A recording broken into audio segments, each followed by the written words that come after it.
In August of 2023, a demolition crew was gutting the wine cellar of the old Blackwood Manor. A worker's crowbar, intended to pry loose rotted shelving, struck a section of the stone wall and sank into empty space. Behind the crumbling facade was not earth, but a heavy iron door, its seams sealed with what looked like lead. Beyond it lay a small, airtight chamber, impossibly clean. Inside stood 9 caskets. They were not made of oak or pine, but of a strange canary yellow wood, each one sealed with a complex brass lock and bearing a single engraved year.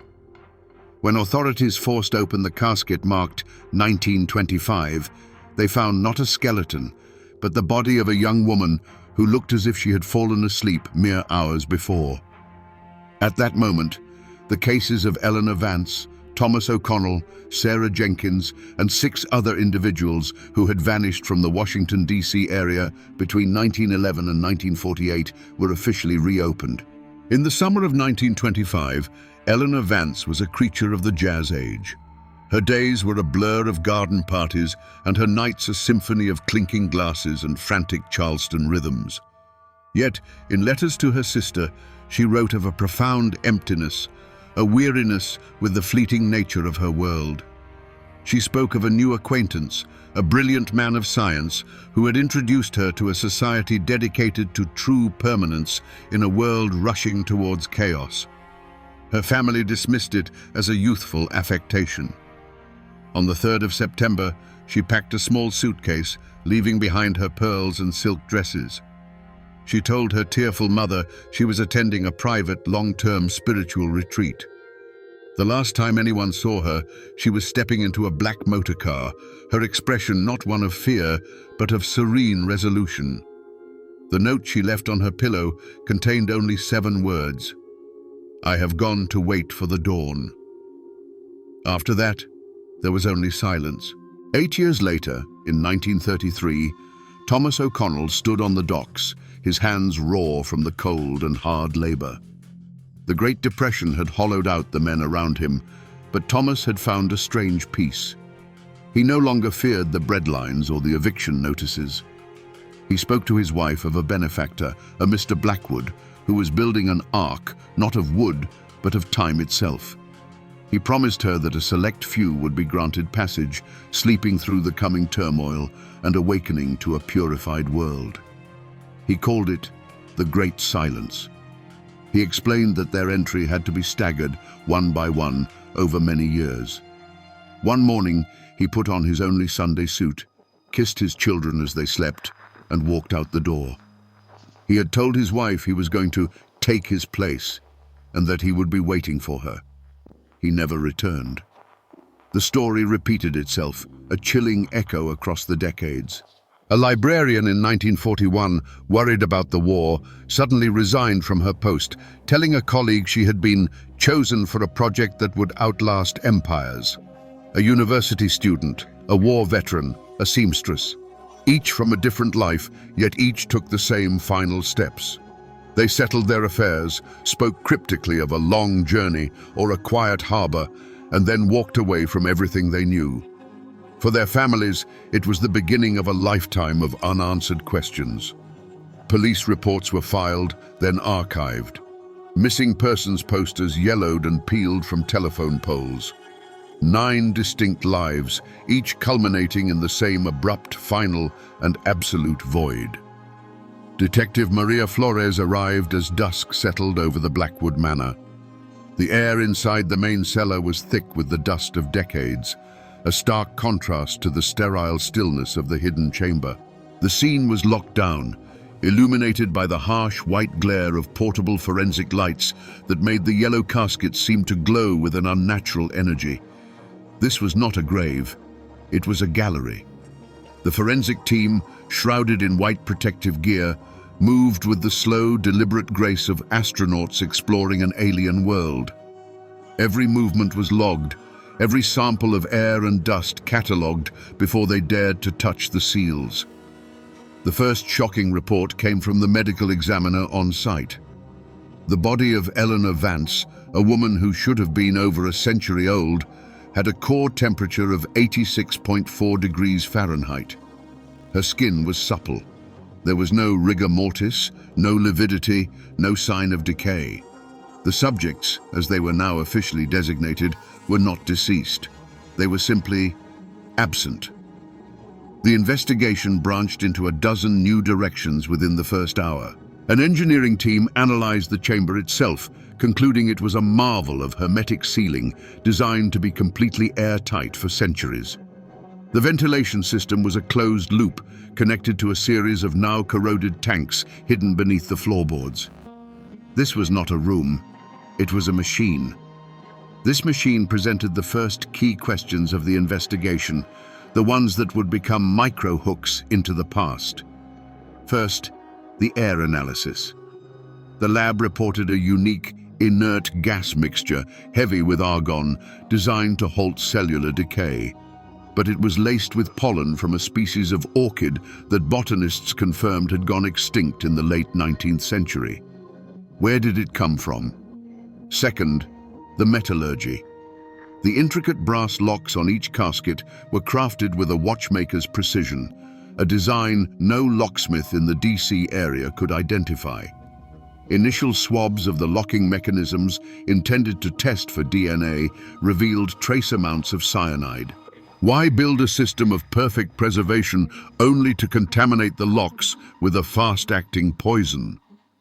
And finally, the most chilling question of all, one that hung over every sterile procedure and every hushed conversation in the command tent outside. Why did the initial toxicology reports on Eleanor Vance show no sign of struggle, no defensive wounds, and no poison in her system? It appeared she had simply laid down in the canary yellow casket and gone to sleep. This was not the work of a predator acting on impulse. The construction of the chamber, the custom-milled wood, the bespoke gas delivery system, it all pointed to immense resources and years of methodical planning. This was a conspiracy measured not in days, but in decades. A secret kept by someone who possessed not only the means to build this tomb, but the power to convince 9 people to walk into it. Detective Flores's team delved into the city archives, pulling dusty, brittle files that smelled of decaying paper and forgotten ink. What they found was not a single coherent investigation, but a series of disconnected, anemic inquiries, each one slowly suffocating under its own inertia. The pattern, seen from the 21st century, is damning. The 1925 file on Eleanor Vance was the thickest. Her family's social standing had guaranteed an initial flurry of activity. Detectives interviewed dozens of partygoers and socialites. Yet when the trail led to a reclusive industrialist known for his eccentric philosophies and generous donations to the city, the investigation stalled. His name was Alistair Blackwood. Notes in the margins show that a senior officer advised the lead detective to show due deference to Mr. Blackwood, who was a civic leader, not a suspect. The line of inquiry was politely but firmly closed. In contrast, the 1933 file on Thomas O'Connell was barely a few pages long. In the depths of the Great Depression, a missing dock worker was a statistic. His wife's frantic testimony about a Mr. Blackwood and an ark to survive a great silence was dismissed as the ramblings of a grief-stricken woman. The official conclusion, typed on a single line, was presumed self-relocated for economic reasons. Case closed. Over 4 decades, 9 separate investigations were launched, and 9 times they failed. No one ever connected the disappearances. They were different ages, different classes, different backgrounds. The only common thread was a name that appeared fleetingly in a handful of witness statements, a name that was consistently ignored or dismissed. Blackwood. He was a pillar of the community, a benefactor who funded libraries and sat on the board of the city's most powerful bank. He was untouchable. This was not negligence. It was a carefully cultivated blindness. The few detectives who did push were quietly reassigned. Witnesses who mentioned Blackwood's private society later recanted their statements, suddenly unable to recall specifics.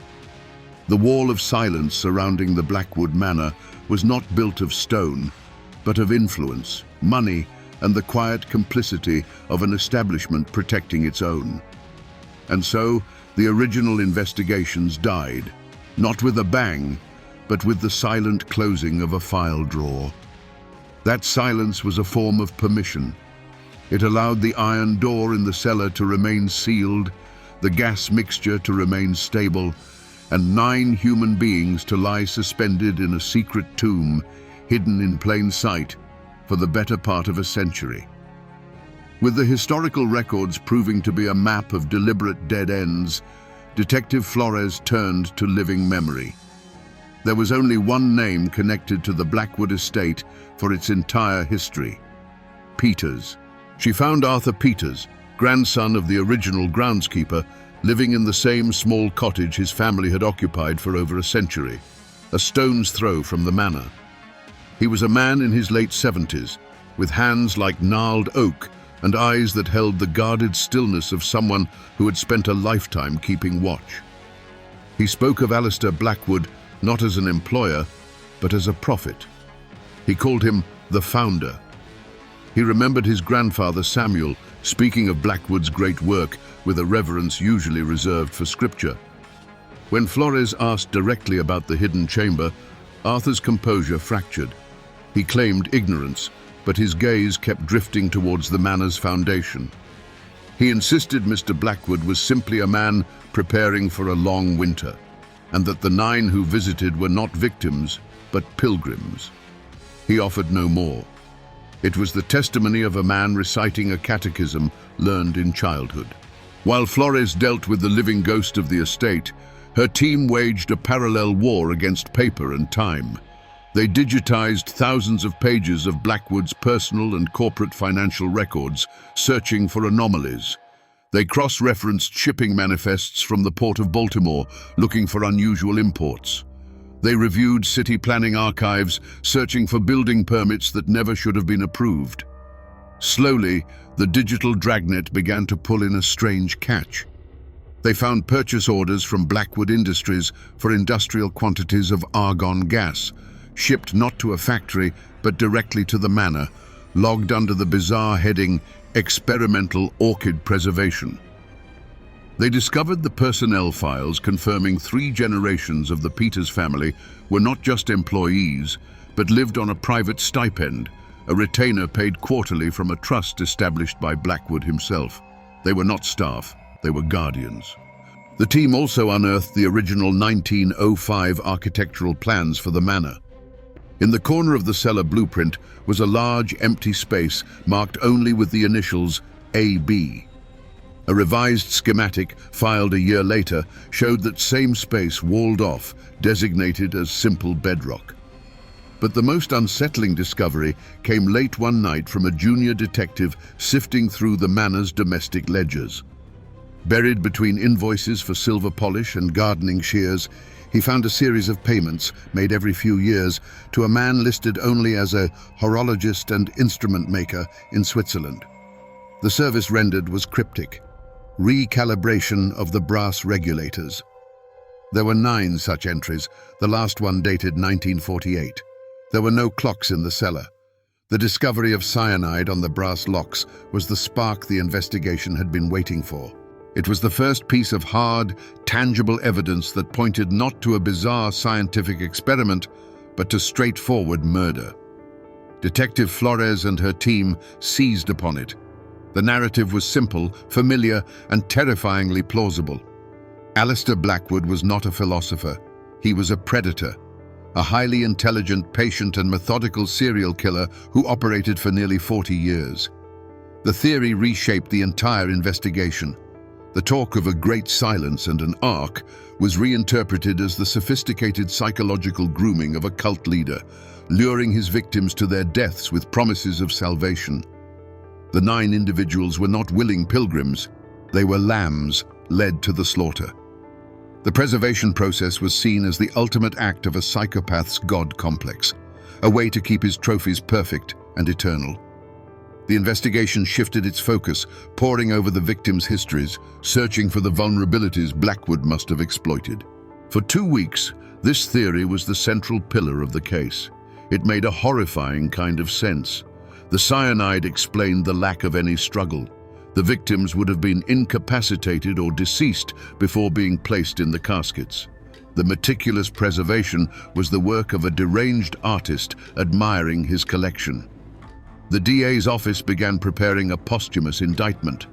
The media, fed select leaks, ran headlines about the Sandman Killer, a monster who put his victims to sleep forever. The public, and even the investigators, believed they were finally beginning to understand the darkness that resided in Blackwood Manor. The theory collapsed on a Tuesday morning with the arrival of a single 7-page document, the final, comprehensive toxicology report from the FBI's Quantico laboratory. The team had run exhaustive panels on tissue samples from all 9 subjects, using mass spectrometry capable of detecting compounds at parts per trillion. The conclusion was absolute and irrefutable. There was no trace of cyanide or any other known poison within the bodies of Eleanor Vance or the 8 others. The poison had only ever been on the locks, on the outside. They had not been poisoned. The case was thrown back into the realm of the inexplicable. The investigation had spent weeks chasing a ghost, building a powerful case against a man for a crime he did not commit, at least not in the way they imagined. They were back at the beginning, confronted with a question that was even more baffling than before. If the cyanide wasn't a murder weapon, then what was it? Why place poison on the lock of a casket, as if to guard the occupant not from the outside world, but from ever getting out? The breakthrough came not from a lab, but from the gut of the manor itself. During the structural assessment of Blackwood's second-floor study, a restoration architect noticed an anomaly in the thermal imaging of the main chimney flue. Behind a layer of 19th-century brickwork was a small, cold void. When the masons carefully chiseled away the facade, they found a small, lead-lined box seamlessly mortared into the chimney's core. It had been designed to survive a fire that would level the rest of the house. Inside, resting on faded velvet, was a single leather-bound journal. The pages were perfectly preserved. The handwriting was a precise, elegant script, and the author was Alistair Blackwood. It was not a confession, but a manifesto, a triumphant, meticulous record of his life's true work. He called it the stasis formula, a method of cheating what he called the Great Silence, an inevitable societal collapse he predicted with absolute certainty. He wrote of a society he founded, the ever-waiting, a small flock of enlightened souls who understood that the only way to survive the coming darkness was to not live through it. His journal detailed the argon gas mixture, the specific enzymes derived from the supposedly extinct orchid that stabilized cellular structures, and the philosophy that drove him. He was not a killer. In his mind, he was a shepherd, building an ark that would carry his chosen few across an ocean of time. Then, Detective Flores turned a page, and the entire investigation pivoted on its axis. Bound into the back of the journal were 9 separate documents. Each was titled, An Accord for the Long Wait. Each one described the stasis procedure in clear scientific terms, outlining the risks and the desired outcome, a state of undeath until the world was ready for rebirth. And at the bottom of each document was a signature: Eleanor Vance, Thomas O'Connell, Sarah Jenkins. All 9 were there, their consent given freely, their entry into the yellow caskets a voluntary ascension. Finally, a short chapter titled, On the Matter of the Brass Regulators, provided the last piece of the puzzle. The cyanide was not a murder weapon, it was a fail-safe.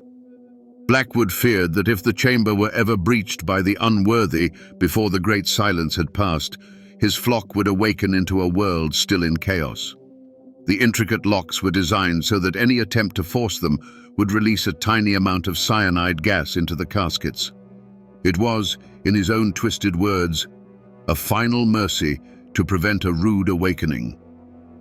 In that moment, 100 disparate facts clicked into place. The victims' peaceful expressions, the lack of struggle, the strange placement of the poison. It was not a series of murders. It was a meticulously planned, pseudo-scientific ritual. 9 people, desperate to escape the pains of their time, had willingly walked into their own tombs, convinced they were the seeds of a new world. Based on the meticulous entries in Alistair Blackwood's journal, a clear and chilling reconstruction of the events is now possible. This was not a sequence of violent acts, but a series of quiet, methodical rituals, each one a mirror of the last. The process began not in the cellar, but in Blackwood's study, a room of dark wood, leather-bound books, and the faint scent of dried orchids. Here, he would have his final meeting with the chosen pilgrim. He would explain the procedure one last time, presenting the accord for the long wait for their signature. There was no coercion. The atmosphere was one of solemn purpose. The subject, having already severed their ties to the world, would then be escorted down the winding stone stairs to the main cellar, and then through the false wall to the hidden chamber. The sight of the other sealed yellow caskets was not a warning, but a reassurance that they were joining a sacred fellowship. The final moments of their waking lives were clinical and serene. The subject would lie down within the casket, which was lined with silk. Blackwood, assisted by his groundskeeper Samuel Peters, would then prepare the stasis formula. The injection, as Blackwood described it, was painless. The first sensation was not one of fear, but of a profound and spreading cold, a pleasant heaviness that began in the limbs and moved inward. The world would not cut to black. Instead, it would fade slowly, the glare of the single bare bulb in the chamber softening to a gentle grey haze. Sounds would become distant, muffled, as if heard from underwater. The last thing they would experience was the sensation of their own breathing becoming impossibly slow, impossibly deep. Their heart rate, monitored by Blackwood with a stethoscope, would slow to a single beat every few minutes before falling into a rhythm too faint for instruments of the era to measure. They were not dying, they were ceasing. Once the subject was inert, Blackwood and Peters would lift the now pliant body and position it correctly within the casket. They would close the heavy yellow lid. The final step was the sealing. A turn of a key in the complex brass lock, a hiss of the argon-based gas mixture filling the interior, displacing the last of the oxygen. Then a final, definitive click as the tumblers engaged. The failsafe was armed. The process was complete. This ritual was repeated 9 times over 37 years. A young socialite in 1925, a desperate dock worker in 1933, a frightened librarian in 1941. Each time, Samuel Peters stood by, his face growing more lined with age, his hands perhaps trembling slightly more as he assisted his master. But the procedure never varied. The only thing that changed was the new year engraved on the next empty casket, waiting in the cold, silent room. The legal proceedings that followed were as strange as the crime itself. Alistair Blackwood was beyond the reach of the law, a ghost to be tried only in the court of public opinion. The focus of the living justice system fell upon one man, Arthur Peters. He confessed freely to his family's role as guardians of the secret, a sacred duty passed from his grandfather to his father and then to him. The prosecution faced an unprecedented challenge. What crime had been committed?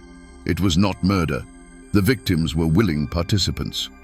After months of deliberation, Arthur Peters was charged with obstruction of justice and conspiracy related to the improper disposal of human remains, a charge that felt woefully inadequate to the scale of the events.